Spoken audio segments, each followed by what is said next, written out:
Welcome back, guys, to another episode of the Southern U podcast, where we have made it our mission to educate, throw information, all kinds of snide remarks, opinions that you may or may not like to Southern landowners, try to improve habitat, wildlife populations, and basically anything related to land. And now movies. And now movies, apparently. Yeah, off camera, we were talking about the greatest movie of all time, and Jeremy got overruled pretty quick, actually. Yeah. Matt just lost all credibility. I'm sorry. Today, actually, I'm sorry. I'm jumping ahead. This y'all. is tonight. Hey, this is tonight. Is this the first one we've ever done It is. at night? Or It we is. may have done one in the cabin. Did we do one in the cabin? I think we pushed it into Well, the we evening, did, but yeah. Maybe. But this is one after catching us all after Working hours. working very long very work, hard long work day. hours. Yes. Well, I won't say it was hard, but it was a whole lot of miles today. Oh, yeah. Yep. It was a good day, though. Yep. Glad to be busy. As always, I'm joined by the man, the myth, and the AL Deer legend. Yes, sir. There he is. Rock. Say hi, Matt. Yo, And also Jeremy Ferguson, Mr. Wildlife Consultant / real estate know-it-all. All around jokester. know it all is perfect. he's not as Yeah. funny as he thinks he is. Nah. Guys, today I am particularly excited because this may be my favorite topic that we have discussed so far. I mean, not maybe. It is my favorite topic because this is something I talk about all day long, whether I know anything about it or not. I talk about it all day long. If you like to talk about it, you probably don't know much about it. That's probably right. He's probably right. But today, especially for you Southern landowners, you can probably relate, but we're going to be talking about feral hogs, all things swine. So, Yay. yeah, I know the two biologists don't seem to be nearly as excited as I am. I hate them. Yeah. I don't Hate's a think strong word. You Hatred, hate is, 'em? no, hatred is not No. strong enough. When you've lived with them working and you come home smelling like them, you go to sleep smelling like them, You can't wake get it up out. smelling like them, It's in your clothes. It's in your Yeah. skin. in your vehicles. It's just It's awful. permeates everything that you've done. It sucks. I understand. It's a putrid smell that gets on my nerves now. Well, I can see. I mean, But- you guys talk like guys that have been to combat about this. There's It's a about the sense. closest thing to combat you'll see. Yeah. Gosh. Combat on the swine. It's funny that you say that because me and Travis, a guy I used to work with at the Forest Service on Bankhead, we were at a little outdoor demonstration, like a farm demonstration for the public. And he and I killed so many hundreds of hogs together. It was just like, it's like we thought through each other's brains when we were involved in a situation where we're shooting. And we always shot together. So, like, you know, we just kind of had our system. Squeal Team 6 over Yeah. there.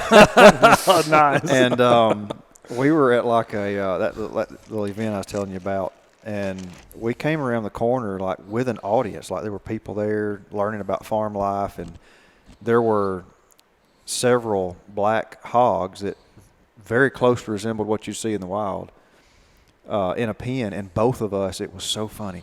We came around and we saw those hogs and both of us hit a knee. Like, we're getting in our combat stance, you know, and it was like, did I really just do that? He goes, I think we did. I got some PTSD going on. Before we get any deeper right here, I'm going to adjust Matt's camera real quick because I forgot it went to sleep and it needs to be zoomed in a little bit. So give me okay. just a second. I'm telling the story. You may not want to tell the story. It's coming out. Which one? The vagina story. You need to put that in context. We will later. No, now. Right now. Why? Because we may lose viewership. No, they're going to hang on to hear what I got to say.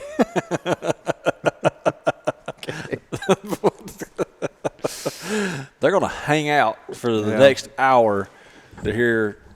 Disclaimer, the language that we're going to use in this episode adult. is strictly biological. It's biological. It's It's biological. not. I mean, R-rated or anything X-rated. No, just, it's not. It might It's get not. there. Well, hope No, it not. won't. If I tell how I really feel about a pig, it might get expletive. Gotcha.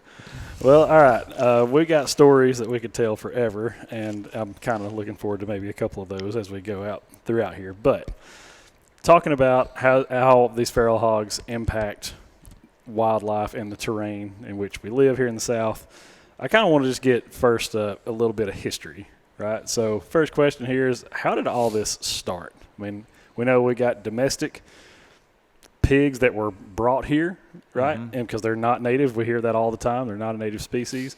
But other than that, other than we know that they were brought here from somewhere else, Blame the intruders. yeah, like what and where else? Where do we go from here? Other than that, Blame the explorers. Yeah, so the conquistadors brought them over here from Spain in the 14 to 1500s, and for several hundred years, they were pretty well confined to a few areas in Florida around Mobile and a couple places in Texas. Like, they were extreme Pockets. southeast United States, but in pockets, like he said. Mm-hmm.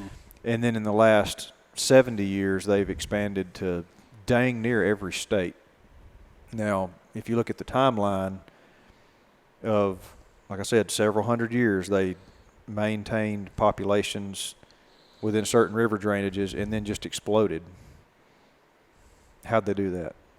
I know how, but I know too. But Pick me.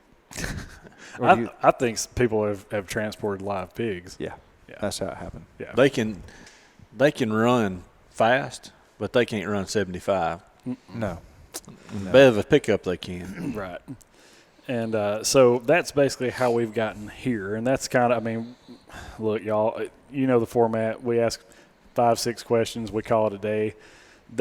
We can go a million different ways on this. A lot of things to discuss here. I'll try to stay on track. But why do you think that we have seen such an explosion of not just numbers of pigs, but regionally? Like you said, they were relatively contained, Well, and now all of a sudden, not just that they have moved up from the south, but like you said, hey, we got them in virtually every state now. yeah, people saw them as another source of recreational opportunity. A cheap one. Yeah, well, I mean, whether it be legal or not, they just decided, hey, I want to have hogs to hunt, so I'm going to do whatever I have to do to get them here. Mm-hmm. And look, there's other species that way. You know, coyotes, they were naturally moving here too in the southeast, but people exacerbated that. They saw a hunting opportunity and they moved them as well. So that's the same thing with hogs. You know, we just exacerbated a very, very slow problem. Let's see if we can get him to say that word one more time. Yeah, one more time. I can't even spell it, so I'm not going to say it again. Now, but you know, they were moving slow, but we We made messed up his train of thought. we He made can't talk we now. made the problem worse. We had something to do with it. Yeah, we as people, hunters, Yeah. somebody willing to make a buck. Yeah, I know several counties that got hogs because people were wanting to introduce them as another game species.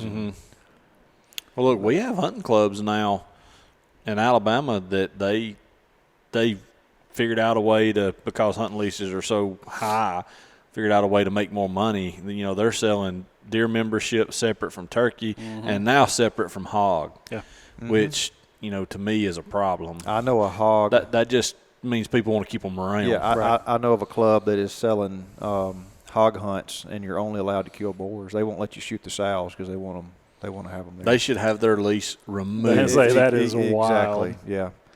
Well, and so speaking of that, I mean, not to just fly through this stuff, but that kind of leads a great segue into the second question there. Can we kind of get some biological timeline of like maturity and reproduction age? How old does a feral hog have to be before it can reach maturity, and then all of a sudden? And I'll let Matt go deep into this because it's his passion for some reason. But I'll let the cat out of the bag here. All of my questions are leading up to one big one. Yeah. That I really wanted to ask people who are a lot smarter than me for a long time. So, okay, so you're leading into something. What I want to say, just out front about population growth and breeding habits and age, for people to, I guess, make things worse or make things sensational, they talk about how many litters hogs can have and how many piglets that they have in each litter. It's not near what a lot of people publicize. That has been my suspicion for a long time. I feel like the general statement is way blown out of proportion. The 3 litters per year and the 12 they're having 10 piglets. to 12 piglets per litter. That's not the case in most situations. Well, just by simple math, it's almost, I don't think it's possible for 3. Yeah, I think with gestation, birth, all that. If you follow the timeline as far as when they conceive and drop that first litter, then when they wean it and become pregnant again, I think it's like as early as they can. I mean, the earliest they can have 3 litters is like 14 to 16 months. Mm-hmm. So, but now most of them are going to have a litter in late summer, and they're going to have a litter in late winter, mid to late winter. Okay. Most of the time. So they're making 2 litters in 12 or 14 months. So now, for clarification, one, they have to be at least a year old. I mean, no, they don't have to be a year old. Really? Yeah. There's been documented cases of them breeding at 6 to 8 months. God, that's crazy. Okay, that's not common. You're right. No, but it can happen. Yeah. And you're saying, unlike deer, unlike elk, unlike where there's a point where females will go into estrus. Mm-hmm. Hogs don't necessarily follow any generalized timeline like that. They can do that at any time. They can, but within any population, what I have seen, and this is just purely observational. I don't have any data to back it up. But on the areas that I worked where I was actively removing hogs, most of your adult sows were dropping litters within a few weeks of each other. Mm-hmm. Gotcha. I agree with that. I mean, from what I saw. So, and it's usually in that time frame that I gave you: August, September, January, February. Okay. Gotcha. And now they, in areas which a dang hog will eat anything, but body condition weighs in on them pretty heavy. It does. If they're in poor condition, then that length between litters is going to extend. And could even just be a litter a year. And what I saw, and these are primarily on Bankhead National Forest and surrounding areas, but I would say the average litter was 4 to 6. Really? Mm-hmm. It's much lower than what's advertised. And that includes even the heavyweight sows that are mature and older and in good condition. The pigs. Yeah, them pigs. 6 to 8. 8's a big litter. Yeah. I don't know that I saw one that was over 8. And I would say it's probably fair to say that the majority, I mean, not the majority, but if they have 6 to 8, what's the mortality rate there? I mean, do most survive? Most do some? survive. They're tenacious little critters, and a sow will protect them at all costs. Mm-hmm. But also going back to the litter size, the origin of those hogs has a lot to do with how many they have. The true Eurasian wild hog usually has 2 in the wild, and the domesticated pig is what is known for having the larger litters of 12, 14, 16. And what we generally have in the wild here in the southeast are a mix of different origins. So you have hogs that are having litters in that 4 to 8. Because there's very few pure strains of wild Eurasian hogs in the United States, and they've interbred with the domestic hogs over time. So you just get a hodgepodge of different things. These real big hogs that you see, they're somebody's pet. Domestic lineage, and real close. To being turned out. Well, and it don't take but just a few generations of them being in the wild. They start to get the long coarse hair, and their body shape starts changing back like the wild hog, so it doesn't take long. Start growing tusk. Right. You know, and I had no idea of how many different subspecies hogs there are. Like, I had an opportunity several years ago to lease a high fence that had hogs in it, and I was just gonna. I mean, that's all it was there for. Was just for for hog hunts, and I obviously if you're gonna have something like that where it's unlike an enclosure with deer where you're extremely selective of which of these deer you're taking out of there, which you're allowing hunters to harvest. With hogs, it's basically just body weight. You charge, most of these guys charge by the pound. It's I think at the time boars were like $1.75 per pound. Shoot whatever you want, but that's what you're going to pay. And so if you're going to supplement your herd and that you got in there, then you need to bring more in. And of course, I was trying to do everything I could possibly do to make sure that what I was going to do was legal and all that type of stuff. But I just had no idea. I'm like, oh, I think I can get some from here. Oh no, you can't. That's I had no idea. There's a mule foot pig. I mean, just like there's just different subspecies, and if you get the wrong thing in there, it's not necessarily something that people want to hunt. It's more of a domesticated looking pigs, and so of course that opportunity never did come to fruition or anything. But start doing research on pigs, and you find out there's a lot more out there than you thought. Yep, absolutely. All right, so this is I'm going to kind of skip on down here. What is the most effective means of controlling a population of feral hogs? If you're a landowner, you don't have to necessarily be a commercial farmer or anything like that, but if you have any kind of acreage and you got a problem with these pigs on it, what's the best means of kind of keeping that population in check? Hole sounder removal, trapping. Yep. And it can be through. There's a big push out there now for the more passive type trap systems that just keep allowing pigs in. Look, it works great, but we also had tremendous success with active gate systems that were, on your phone like the. Well, I mean, look, I still have 2 Bull Creek traps, and they work great. They're a whole lot more expensive than the pig brig. And pig brig's passive, so it's the net that they can continue to go under. But the method I was using, we were doing a ton of recon.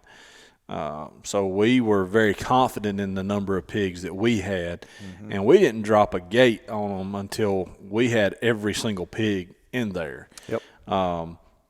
That's the method I prefer, but I don't have enough experience with the passive system with the net to say, no, I don't like that. I think it works great from the clients that I know that have them. I do have a minor concern with them. I do too. But and I don't mind sharing that. So which is what? Bucks getting hung in the net. I've seen it several times. Really? I've seen it as well. But that's probably a pretty rare case. I mean, we're dealing with a whole lot of people, and we've seen it, handfuls of times. So it's probably not happening just a lot.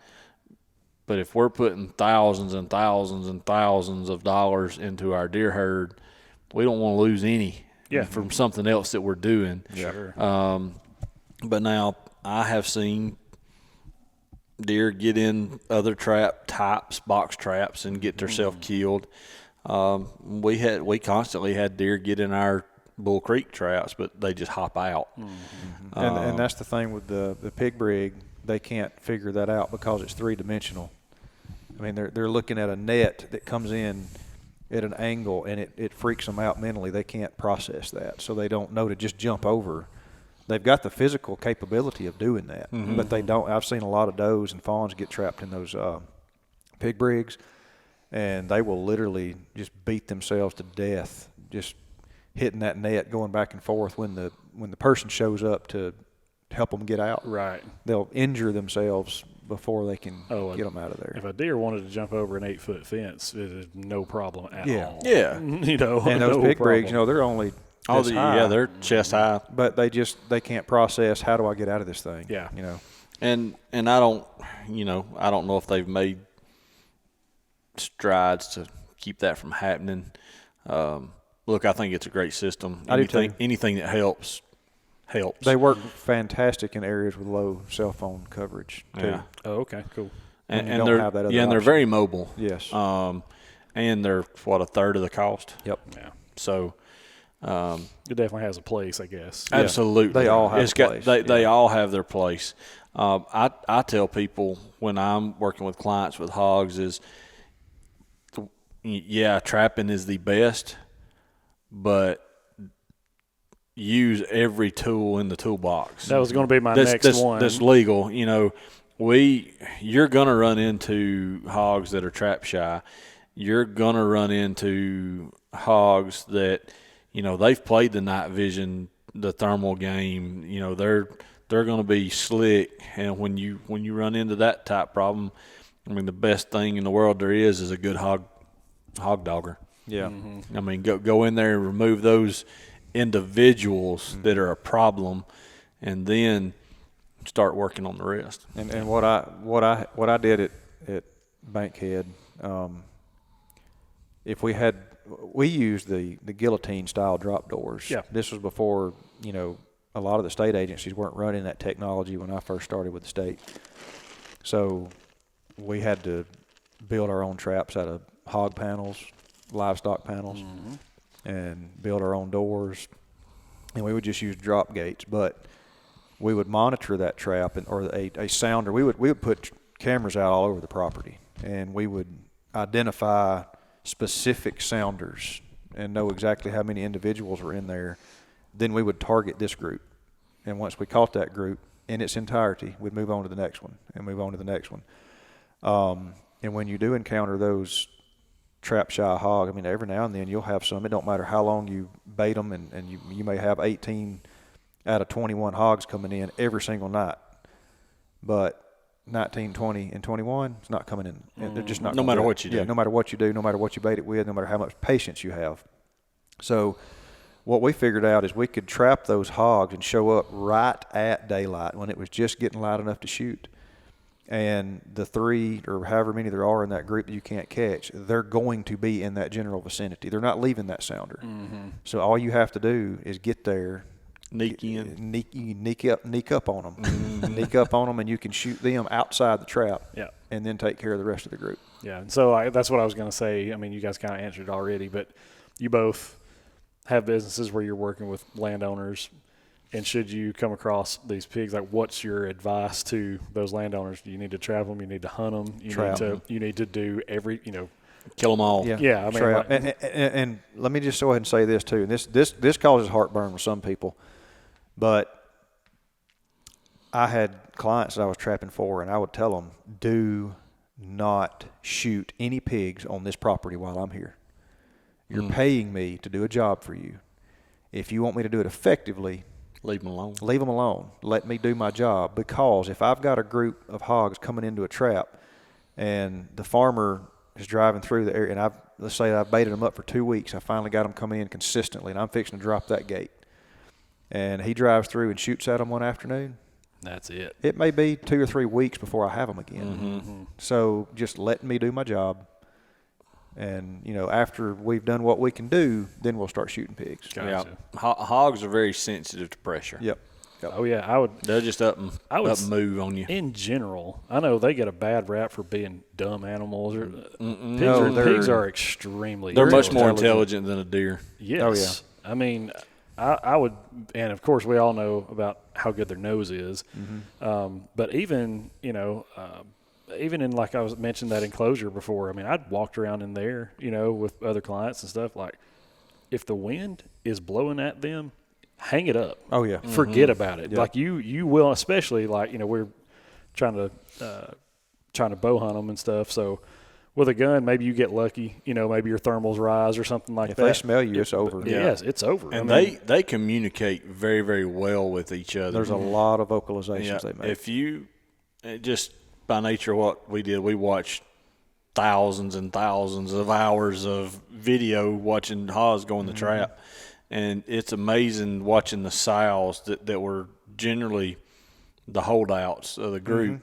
There's always one sow that was always the lookout, and you could hear all the other vocalizations, and you would know she was right out there, but you couldn't see her on the camera, but you could just hear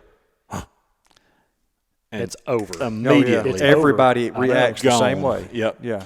They know. I know. Yep. And it's funny too because I've been in a tree with hogs in front of me doing that same thing, and it all sounds the same to me. Right. Everything sounds like, and then all of a sudden there's one distinct, and they all are gone. They know what that means. I don't, but it is. Yeah. They're a lot smarter, a lot more intelligent than people give them credit for too. And I think something that's kind of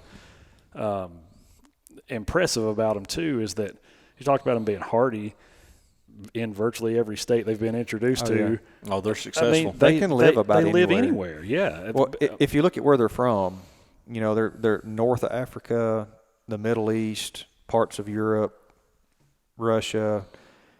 I mean, you get, such a wide array of climatic, climate. Okay. Yeah.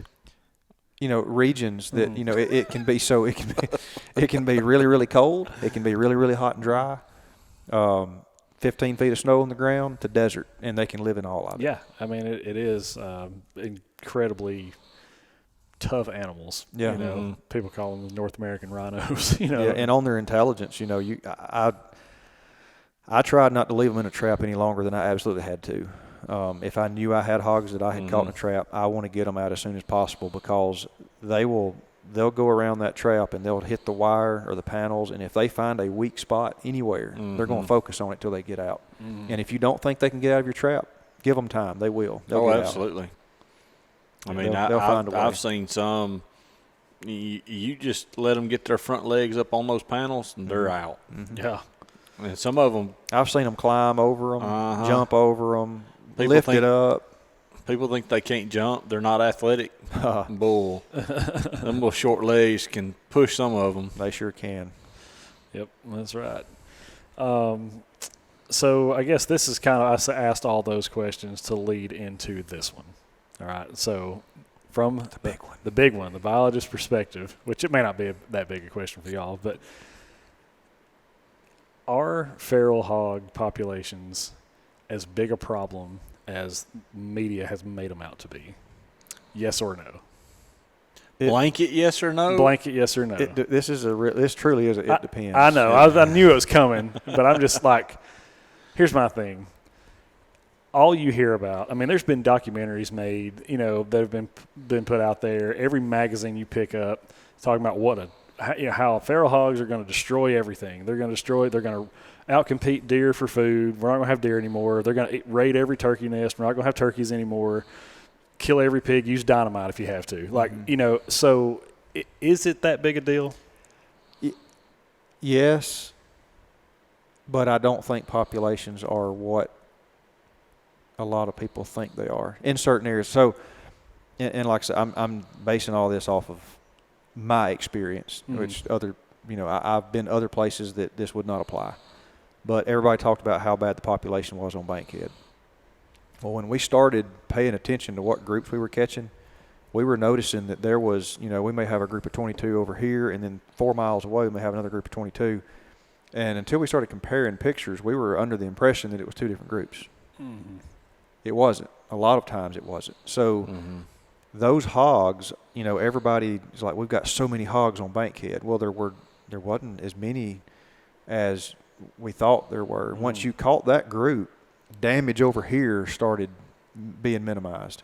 And it's because they would walk a road and root up the side of a road for miles and miles and it was one group of hogs that was doing it. Mm-hmm. So once we started removing the hogs off the landscape, we realized there's not as many out here as we thought there was.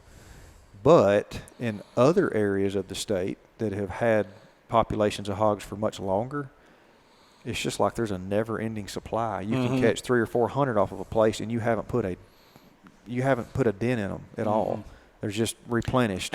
And look, I know places I could take you one right now that's had hogs as longer than I've been alive, and as long as the guys I know that have been alive down there that in their 60s that are hunting this place, and they trap and they shoot and the whole nine, and they've still got hogs. But it's the damage that they do is actually fairly minimal. They're not rooting up food plots, they're not rooting up roads, but they, the population isn't through the roof either. But where they do run into problems, and they know they've got problems, because they're in the area with several threatened and endangered species, different snakes and turtles and tortoises and things like that, and they do have an impact there. And on the plant communities. Ground-dwelling reptiles and amphibians don't stand a chance. And, if you're a biodiversity type guy, and I like knowing that all critters are out there. Yeah, sure. I've seen snake populations and salamander populations just absolutely take a nosedive after hogs have been introduced to a place. Gotcha. Because all that to say, like, I feel like in certain areas, it probably is true. It probably is that big a problem. I feel like in the, and again, this is just an opinion. I'm not backing this with any kind of data. I just feel like it's probably not that big a deal. Can you be everywhere? Shut up. It's probably not that big a deal everywhere that there are hogs. Well, I think it depends on what you do for a living. Right. Yeah, if you're a farmer. Because if you're a farmer, one hog is one too many. Yep. Well, I mean, it's just like you don't have any problem up here with Kogan grass, and it don't bother you any. Go to Mobile, Baldwin County, they've give up on those counties. They just let's allocate our resources elsewhere. Yep. It's too late here. Just forget it. So hogs, we don't want a damaging species to get like that. Right. Well, and that's okay. So is there a scenario where there is a healthy population of pigs and everybody's happy? Yeah, they're dead. Zero. Like, is that the only solution? That's the population that you shoot for. Yeah. That's it. I mean, they're competing with all of our native critters for the same resources, and they're like vacuums. I mean, they can just deplete a resource and then move on to the next. And in the world that we live in today, with so much habitat loss through development and urbanization, and we're just losing acres every year to construction, basically. That hogs are just another added negative. That's just another thing we can put in the negative side. And especially on the farming side of things. I mean, just one of the guys we trapped for in your part of the world, he called, and Matt had a trap out there, and then I carried one out there, and just his cost to replant what the hogs had damaged in a couple of nights, I think he told us was somewhere in the mid $30,000 range. Yeah, chunk. I mean, you can't do that repeatedly. No, I told a guy one time what it would cost for me to trap for a year. I said, well, I can do it. I'll come out these months and do whatever, and it'll be about, I think I told them around 45 grand. And they were like, well, that's really not bad, because I'm losing $200,000 a year. If I can spend 40 grand and save 160, then that's money well spent. Right. So. Yeah. And again, this is not me beating up on anyone. I know both of you guys used to work for the state. This is not me, a public gripe to the state. I'm asking a question. Okay. We'll give you an honest answer. Yeah. So give me, that's what we're looking for here. Maybe too honest. The reason I say blanket statement, they're not as big a deal. You have no bag limit. You have no closed season in Alabama, and I'm sure probably other southern states too. However, something that I have found tremendously head-scratching, there's SOA opportunities on public lands in Alabama for virtually every species, just about, you know what I mean? For small game, you got deer, turkey, and now there's some for hogs as well. There's one, and it's in a handful of places, and it's a 2-day hunt. I'm like, if they were that big a deal, would you not have more opportunities? Is that a fair question to ask? It is a fair question to ask, and a lot of people ask it. And I don't mean this ugly, because there's a lot of ignorant people, and I don't mean they're stupid or unintelligent. They just don't know. They just don't know. Right. So with a species like hogs, the more opportunity you give hunters, and I'm not just saying this because I used to work for the state, it's just a fact. The more opportunity you give them, the bigger of a problem they will become. Because people, it's an incentive. I want hogs to hunt. Oh, give me the opportunity, and I'm going to make sure I have hogs to hunt. So, on Bankhead, when we were up there trapping, we would trap exponentially more hogs than the hunters would kill every year. It wasn't even close. Sure. And we even had special opportunity hunts up there where, we would have a week or two in the spring and a week or two in the fall to come hunt hogs before deer season and then after turkey season, or in between, maybe it was in between deer and turkey season. And the amount of hogs that people were killing was minimal. Yeah. I mean, very minimal. Well, I know of an individual from here that it was actually, I guess it would have been during the small game season, I guess, because it had to use a rimfire cartridge. Yep.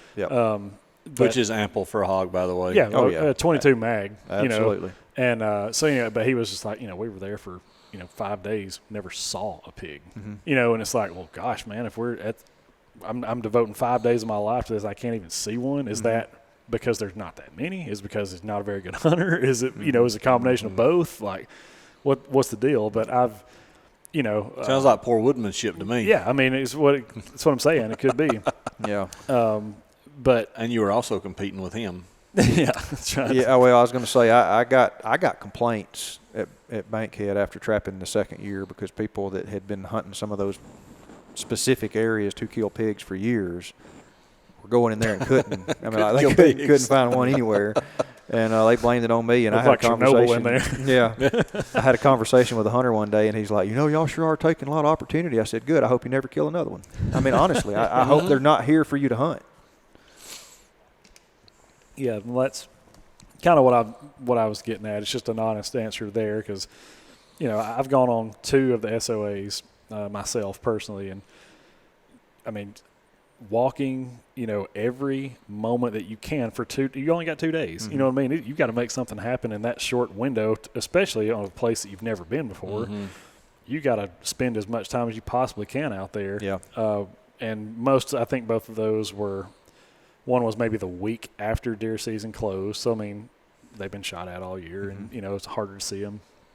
And this one was pretty well the same thing. I think it may have been March the 1st and 2nd or something like that. But anyways. Well, recreational hunting has not shown to be a successful removal method in any state that has ever been done, ever.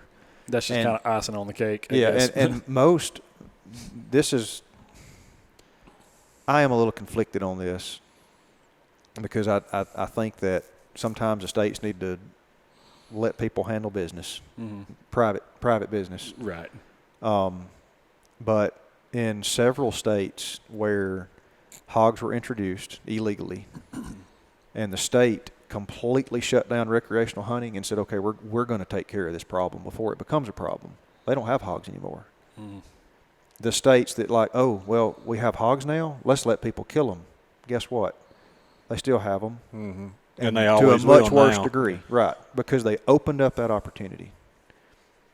You don't open up the opportunity and it won't be a problem. So you're saying that it is possible to completely eradicate. You can completely get rid of them if you want to. If you tackle a hog problem early on. Yeah, when it's in its infancy. Yes. Could you eradicate them from Alabama? Absolutely not. Not going to happen. No. But you can remove certain population. Like if you've got an isolated population that just shows up in a county and you don't really know where it came from, we all know where it came from. But if you remove those hogs immediately, you're done with that problem. I mean, we've done that on several places. Like there was a property in Fayette County that was away from the Luxpalila, away from the Sipsey. It was just kind of isolated, and some farmers started noticing that they had hog damage. Put up a camera, and there were 22 hogs on the camera. It was the first 3 or 4 nights. Well, I caught all 22 of those hogs. That was 6 or 7 years ago. Was that there at the intersection where the poultry houses are? No. This is on the other end of the county. Okay. And there hadn't been a hog seen over there since. Not one. Not a single one. Yeah. So, and we know who brought the hogs in. Yeah. It became pretty clear. But you can remove them. There was a population moved into St. Clair County years ago. Hunters got them. Coleman County. There's still a few left in Coleman County from the group that got brought in years ago there that have survived there along the Duck River. But there's not many. Hunters have stayed on them and killed them. And every blue moon you'll get a picture of one. Somebody will. And they'll hunt it till they, get it. Yeah. I know, I can't remember if it was north or south. You'd know this, north or south Saudi. North Saudi. Yeah. They had a hog hunt there. Yep. I'd gone on it, and between the hunters and the state trappers, yeah, they're gone. They're gone. And I'm not saying this because I'm any good at it or anything, but everywhere that you could physically walk, we walked. There's some places you need to have boat access, but everywhere that you could walk, there was no sign. There was no pigs haven't been there in a couple of years. Yeah, or so. And there's been a population of them that was moved in by somebody. They still don't really know who. Since when you're talking about, CC was working for the state, and I was there at the Fackler station there, and looked up, and just coming down Highway 72, there was a group of 15. God. And I called CC and was like, hey, y'all got hogs back over here? She said, we're getting them on camera, and we've already got a trap set up. And I think within the week they had all those dead. And that's the last I've heard of any in that North Saudi area. Yeah, you gotta catch them quick. Yeah, if you can do that, you can get rid of them. But I guess southern Alabama and Florida, there's just no hope. Forgive them on that. Unless you get a buy-in from everybody, every landowner. Which isn't going to happen. It's just not going to happen. No, wishful thinking. Well, speaking of that too, if there is no way in certain areas to get rid of these things, there's just no hope. What should landowners be the most concerned about when it comes to feral hogs? You got them showing up on your place, whether it's brand spanking new, you've never had hogs there before, or you've had them there for 50 years. Is the concern damage to the land? Is it habitat destruction? Yeah, habitat destruction. Is it wildlife? Potential disease risk. That's I've got it here. Yeah, they can transmit diseases to you, to your livestock, to your dogs. Yeah. So that, and look, rarely is that going to be the one that gets the landowner's attention, but the one that gets their attention is when they break a tie rod or an axle on a piece of equipment in the rooting in the field, when they run into rooting and didn't see it. That's what's going to get their attention. But the habitat destruction is by far the biggest. Yeah. To me, the biggest concern. I'm not going to go out there and stick my cut up hand up a hog's butt or gut and anything else. Need to wear gloves for that. I died one night when we were. This ought to be good. This will be good. You guys. were talking about shoving your hand up a hog's butt, and it just reminded me. You didn't. No, okay. we shot hogs. We started in the early evening and shot them till 2:00 in the morning. And it was one of those hot summer nights where it didn't drop, below 86 degrees all night long. Yuck, humid. It was awful. So we had hogs that were in the back of our pickup trucks that had been there for hours and hours. They stink to begin with. Yeah, and we were pulling fetuses. We were counting fetuses to see how many they were having. So anyway, I touched just like. Oh, I don't like this look, story. I just touched a hog with the tip of a knife. and it exploded. And when it exploded, doo-doo. It hit me from the top of my cap all the way down, like both eyes, nose, mouth. It went everywhere. And I just immediately hit panic mode. I'm like, I'm dead. I'm going to die before I get to the sink. You know, and I just started running. I've already got trichinosis. Yes, and everybody's like, what's wrong with him? And one of the other workers was like, dude just got doo-doo all over his face. So he's and I went and took a shower. I stripped down, took a shower, and was done. Getting that in your eyes and mouth, that's a recipe for disaster. Absolutely. I mean, I know several people who've had brucellosis and pseudo-rabies is and that's one big concern. Pseudo-rabies will kill a dog, won't it? Kill a dog. In a heartbeat. Yeah. Yeah. It's not rabies. Pseudo-rabies. No, pseudo-rabies. Just makes you think you got rabies. Yeah. Fake rabies. I got you. So, I mean, we've kind of ran through a ton of stuff here, but, I mean, what can be done? You know, what can as a whole, if you're a private landowner, you know, that's kind of what this is. What this podcast, this is a platform trap for. all you can and talk to your neighbors and get them to trap too. You know, we talk about cooperation in deer hunting a lot. It's more so. It's more so with hogs, because I've trapped on landowners before that were up and down a floodplain, a lot of agriculture, and you know, you may have 3 or 4 cooperating landowners say, "Yeah, catch them all, kill them all." Well, you might have one that's just like, "Nope, not doing it. Not going to have any part of it," and they can live on my place and be happy and healthy. And if you've got that guy beside you, shoot him and yeah. But I mean, it can be very challenging. But like I've had this stance for a while now, and I'm not saying that it's correct, but I've just said if these hogs were a problem and it really was as bad as people have made it out to be, especially guys that are commercial farmers, big ag guys, they would beg people, the state, whoever, to come kill them, to come trap them, to come whatever, and they don't. Well, or quietly they do. Yeah. They are very selective, you know, in areas that's got a tremendous hog problem. They are very selective on who they want on their properties anyway. Yep. And there's some hog control operators out there that do a phenomenal job. Yep. I have a gripe with a little bit of their business model. All of them don't do it this way, but those farmers are paying those guys to run hunts on it and eliminate hogs.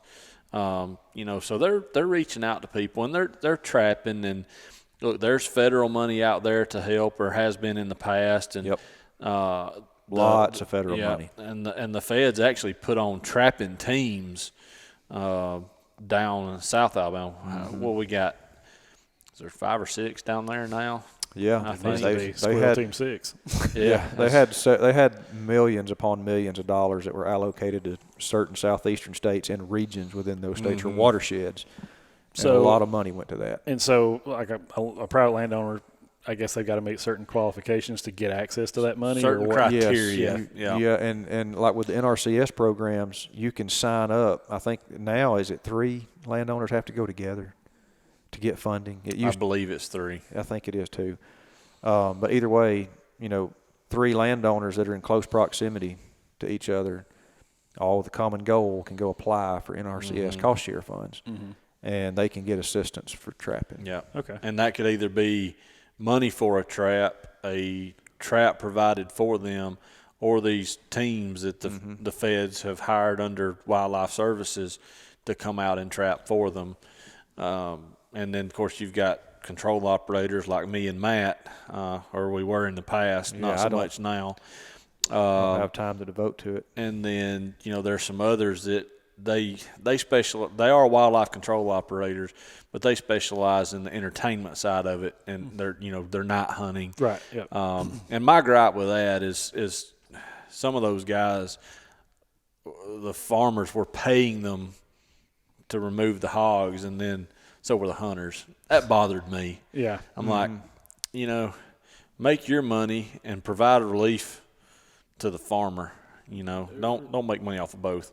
But that was just me. Right. I'd have trouble sleeping at night doing two. Some people don't. Double dipping anyway. But that's neither here nor there. They were reaching out quietly to people they trusted to do those things. Okay. So it's not like it's not a big deal. It's just it's been done carefully. Like I guess my angle on that is like, you go, hey man, I'm just covered up with pigs, man. I got to do something. Well, hey, I'll come kill them for you. Okay, what's $400 a night, like, well, dude? Right. You know, Yeah. you know, Is it really that big of a is problem? it that big of a problem or not? You know what I mean? I'm not. And let me tell you, look, people don't understand that deer are a problem too. Yep. If it were legal to do what folks are doing with hogs with deer, farmers would be doing the same thing with deer. Oh yeah. Well, and you never hear about that No. except for hunting clubs that border them or are on those properties that deer are being shot off of. Oh, for sure. Well, I mean, a place that you and I have both guided in the Midwest, leave his name out, but a phenomenal farm up there. Landowner does not care about deer. He wants you to kill every deer that you see. I mean, every live brown-haired animal that Yes. could be confused as a deer. Yeah. Kill it. Anything that could eat into the the bushels per acre of that corn crop or whatever, and when you would go hunt that morning, and then it's time to come back out at lunch or whatever, did you kill anything? No. Why not? You know what I mean? Like, well, I have one tag. I know you saw deer. Yes, I have one tag. I can't. So. But I guess the flip side of that is you mentioned, hey, landowners get together, let's work together, let's get some funding, because I feel like that could be a major hurdle to get over. Is like, well, hey, I'd love to trap these things, but my gosh, man, I don't have $40,000 to throw at it. What can I do? Yeah. But the flip side of that is, what happens? What's the nightmare scenario?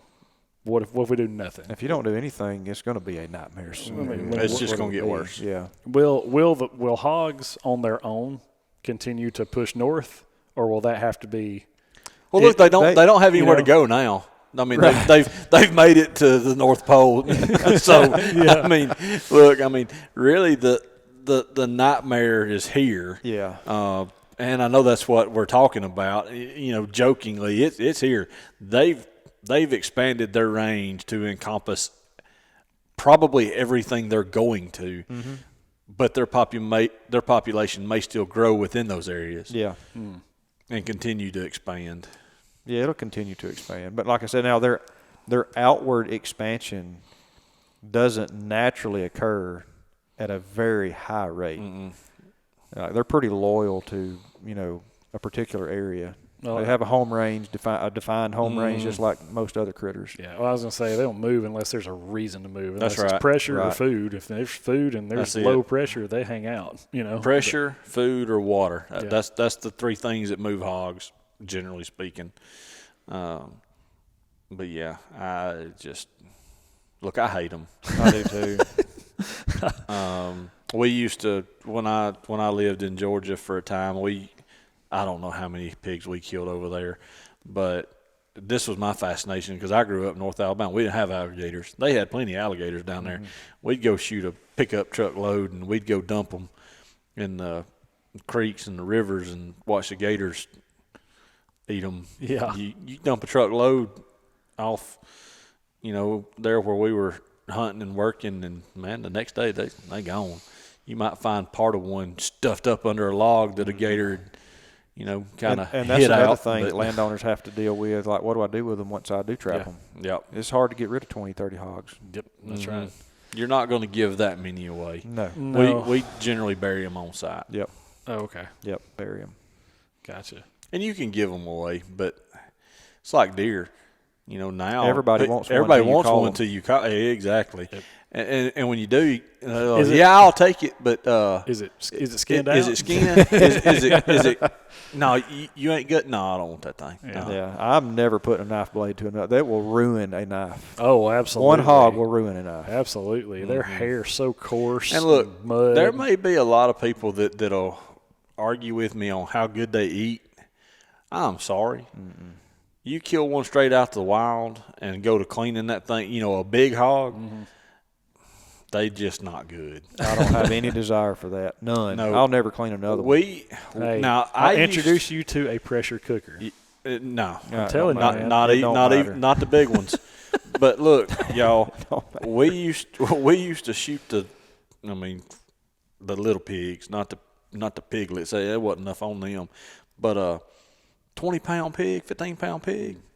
Man, you shoot that thing in the head with a 22 or a 17 and split that thing in half and put it on a smoker. That's some I eating. was going to say, I smoked one time that was about 21 or 22 pounds. And all I did was gut it like a squirrel, take the whole hide off, and I cut its head off. And we had the whole pig from the neck to the tail.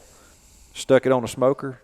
No, that's some eating. And it was good. But my buddy when I was at Auburn, I worked on a master's project with a couple of guys doing hog research at Lowndes, and we killed the crap out of hogs, and we tried cooking them every way you could. And we were down there with Chris Jaworski, the hog king for the state of Alabama for a long time. And he showed us how to cook some, and some of it was good, most of it wasn't. But shout out to Chris. Yeah. Well, yeah, shout out to Chris. He's no longer with us, but he passed away several years ago. Yeah. But was a great guy, but a very interesting guy. But I loved my time with him. He was crazy. Almost shot me one night. That's another story. There you go. But my buddy Byron that I lived with in Georgia, he'd been around hogs but had never tried cooking one. And he shot about 175-pound sow, a big sow. That's a big sow. And Yeah, it is. one of the bigger ones we killed on that place, we killed one really big boar that was 250, 260-ish. That's a monster. The biggest one that I had ever taken part of up to that time. And people will say, no, I kill 400-pound hog. Baloney. I'm going to tell you what. No, let me finish. You finish, hold and we're going to talk about hog sizes. Yeah. Good. Yeah, but look, I said, look, you're wasting my time and your time cleaning this sow. He's like, no, man, I'm gonna smoke it. You'll be good. And we took the hindquarters and the back straps off of that pig, and that was all we took. I cleaned it immediately after shooting it. Of course, it was hot, but, we took good care of the meat. And he brined it, and then he smoked a hindquarter and one of the back straps. Low and slow. I bet that thing cooked 12 hours. And I bet it was still nasty as all get out. Nasty? Hell, you couldn't break through it to get a taste. No. Dry and tough. And he did everything he knew to keep it moist, good meat. He took care of it. He basted. He did what you do to have good smoked meat. And he took that thing out, and we were going to eat it. And I was like, that ain't going to be worth count. It's no good. And he went to cutting, and he looked at me, and he said, there ain't no way it's that tough. I said, oh, yeah. I said, every bit of it's that tough. And he went to cutting. And he took a bite, and y'all just gotta know, or you do. I do, yeah. But he took a bite and he chewed. There's no telling what come out of his mouth. Oh yeah, it just straight up. He was just GD. No. He said that ain't worth. Yeah. And he said, I'll fix that. He was convinced he could make it better. Yeah. So he cut that whole back, that back strap up that was about that long. And he just cut it up in cubes, just little, inch square or half-inch square cubes, dumped it in a crock pot. Cube jerky. Yep. Hey, he put it in the crock pot, and he cooked it from that night, the whole next night, or the whole next day into the next night to when we were going to try it again. Yeah. So long time. Yeah, 24 hours in a crock pot. Yeah. He pulled it out and he bit, and it hadn't changed not any. And he said, there ain't no way that you can't get that meat any more tender than that. I said, I ain't never been able to cook a big pig and make it They're awful. I've tried the back straps on a few of them, and I gave up. They're so thin and they're so lean. Yes. Sorry, What you got, a skeeter? Skeeters over there. Oh, can't have a skeeter in a new house. But it was not good. But now we called them crock pot pigs. The little ones, now I can do that. Yeah, they're pretty good. Yeah. They're pretty good, but I'm not fooling with them anymore. No, I mean it's killing pigs is fun, but that's where the fun ends. Yeah, and I don't even enjoy that like I used to. I don't have any desire to shoot another pig. Shooting them with a bow, now I still have fun with it. You can shoot anything with a bow and have fun. Yeah. But yeah. What kills me, the best hog hunting's in the summer to me. Yep. And I'm not getting out in that for it. Yeah. It just no doesn't interest me anymore. Nope. No, but you were talking about deceptive hog sizes. Yeah. Oh, yeah. Yeah. And I've got one story. We were in York, Alabama, right on the Tom Bigby there, and we were hunting opening day of deer season. And anyways, hunt that morning, that evening. We don't shoot anything. The guys that had taken us and let us hunt their property had some guys that had neighboring property that came over to us. Chew on it. And one of the guys comes over there with one in the bed of his truck. And I'm talking about it's easily the biggest pig I've ever seen. It's a bruiser. And so I hope y'all weighed it. Everybody's going around going, all right, let's take wagers. Let's take bets. What's this thing going to weigh? What's it going to weigh? What's it going to weigh? And the guy down there, which last name's Black, that hunted in Illinois a few times, Brett maybe?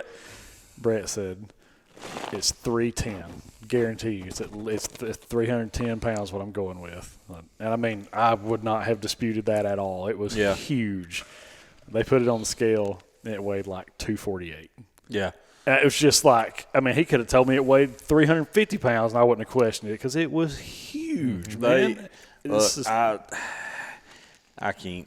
I have personally seen a sow that went 274. That's extremely rare. Pig. This dadgum ice is so good. Our listeners really appreciate it. Yeah. I've seen a boar weighed at 284, but I know and I don't know how many hogs I've killed. It's been a whole lot. But I think that I have put my hands on two that would have weighed between 380 and 400. And both of them came off two different areas in northwest Alabama and river bottoms. But they were giants. They were so big that when we walked up on them, we all looked at each other and were like, okay, we're just going to leave that one laying right. We're not even going to try to load it up because there's no point in it, you know. But one thing that I will say about both of those boars, they looked like they had a lot of domesticated hog in them. Mm-hmm. They were long. You know, a Eurasian wild hog is short and stocky. Football. Yeah, and these were very long pigs with shorter legs. So, you know, it's not uncommon for a domestic hog to weigh 800 or 900 pounds. Oh, yeah. A big boar. You know, so if you've got some that are close to that lineage in the wild, who's to say they don't weigh 500 or 600 pounds? Mm-hmm. I think it can happen, but most people they grossly over-exaggerate what they think a hog will weigh. I was trying to find a picture of the one that's mounted up there in my shop. Oh, yeah, yeah. I mean, it looks enormous hanging from the single tree on the back of the pickup, and that hog was just barely over 200 pounds. Yeah. I can provide pictures of that 280. It just blew my mind. I mean, I just could not believe. And by the way, that guy killed that one with a rage. Yeah. I mean, he probably didn't get about that much penetration, but he made a great shot on it, though. You know, smoked it. The day I shot that one, which we were talking about how many hogs, you know, Matt and I had killed. And look, I honestly, it's not way over, but it's somewhere north of 1,000, just ish. Yeah, A lot of pork. It's not anything like those guys that are doing the hog control with the the night vision and stuff that's really just wearing them out year after year. Yeah, year after year. But I kind of like Matt, as I have not seen a lot of big ones. Yeah. And I had never killed one with tusks, good tusks, with good cutters. Right. Out of all of them I've ever killed, they just non-existent. And when that hog come in that food plot, I was there deer hunting with a bow, and my buddy Cody's sitting there with me in the blind, and I see the hog come out, and looking across the food plot, I said, I'm killing that hog.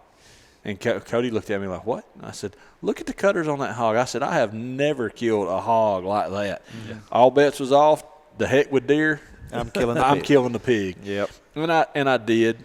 And, as Texas goes, I shot that hog, 4 more, and the deer I was there trying to kill. So God bless Texas. Amen. But yeah, I mean, I had never, the one I talked about earlier, that was the second largest that I had ever seen. Well, I've got the one skull. in Georgia. I've got the skull off of one of those that I feel like was close to 400, and it's. I've not nice. seen a true feral hog that big. Right. Yeah. Right. There was a couple killed up in North Alabama, up around the Jacobs I farm. remember that they were clearly domestic. They were. pigs. Yeah. They were massive. Yep. I got to see those pigs, and they were clearly domestic hogs. So I can, without a shadow of a doubt, say I've not seen one in excess of 400. Mm-hmm. It's crazy. Well, guys, I think I've asked everything I wanted to ask. All right, so now Matthew gets to tell the story. I think we got to get off. It's like It's not. we've been.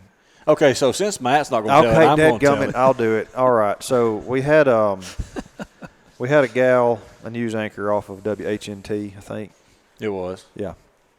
I wanted to do a little documentary, like a 3-minute segment on wild hogs. So she came out to Black Warrior WMA, and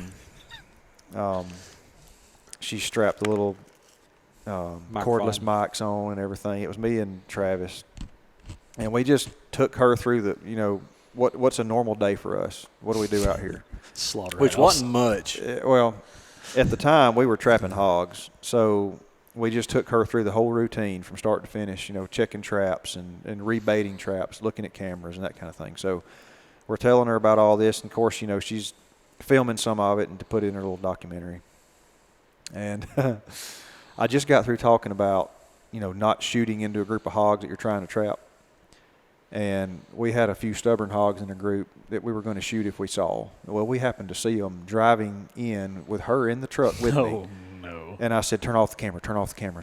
Because I didn't want her filming us shooting hogs. Because I didn't know how it would be used. Sure. So anyway, she turns off the camera. Now, pause. Nighttime? This is daytime. This is Daytime. like 2 o'clock in the afternoon. Okay. This is like broad daylight. And these hogs are out about 75 yards, and Travis, he bails out of his truck, and I bail out of mine, and we start slipping up through there. And he's like, did you tell her to turn off the camera? And I was like, yeah, she's not filming. Don't worry about it. So we get up there, and we just, we like I said, we had our system. Squeal we counted Team down, 6. Squeal Team 6, and we started massacring these hogs. And we were trying to pick out the big sows in the group. So anyway, the first one I shot just like dropped right there. And, of course, we're cleaning up the carnage, trying to figure out how many we killed. And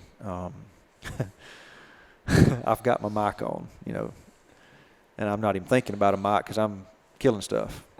And Stealth mode. we walk up to this hog, and we're looking it over, and I'm like, there's no blood anywhere, no bullet hole anywhere. We're looking it over and flipping it over and looking, and it's like, that's the first one I shot. Where did I hit her?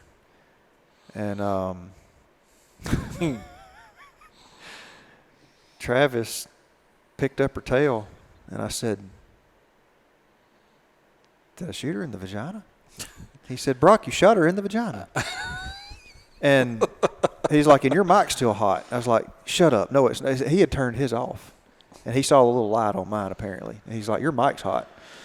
And I said, no way. Anyway, I turned back and looked at her, and she's just giggling in the vehicle. I get back, and I was like, did you hear all that? She goes, every word. I said, please don't air that. She goes, I won't. Don't worry. Shot her right in the vagina. I shot her right in the vagina. And I did. I mean, you couldn't have placed a bullet any better. It went up, and it apparently never exited. You know, it just went into the body cavity, but it killed her right there. Well, guys, I don't think we're going to top that one. I don't think there's a better story to end on than that. So, well, guys. It was funnier if you were there. Oh, gosh. Still pretty good. Still pretty good, yeah. Guys, that's going to do it for the Feral Hog episode. Hope you enjoyed it. Stay tuned. We, hopefully, in the next few weeks or so, we're going to be doing some content in the field, hopefully, if we can. We keep saying that. I know, we do, but it's just like everybody has wild schedules and different Well, parts of the state. I went by and checked our sunflower field today on my way back from down south, and we've got some grass and some broadleaf, so we're going to have to get the drone on site. So there we go. See, there's an episode. Yep, in the next 10 days or so, 14, we're going to get in the field, and we're going to have a drone fertilizing and spraying. That'd be so awesome. And who knows? We might have some other announcements to make if things go well. We've worked some stuff out. But we can get our heads out of our rear ends. Yep. Yes. And they have some pretty dadgum cool stuff coming. So, you guys, we really appreciate you. If you haven't already, go subscribe on YouTube. Follow us on our Instagram and Facebook stuff, TikTok as well. We're posting stuff there virtually every day. So, there's always a little something coming out for us. And since we filmed last time, I got drawn for Kansas. Hey, so we know 4 years in a row. Man, I didn't even put in this year. Maybe I should have. I hated to interrupt, but nope. No, that's that's good important. news. That's We got to celebrate important wins. stuff right there. that's it. But we appreciate you guys, and hopefully we will see you on the next one. Peace out. Out. See ya.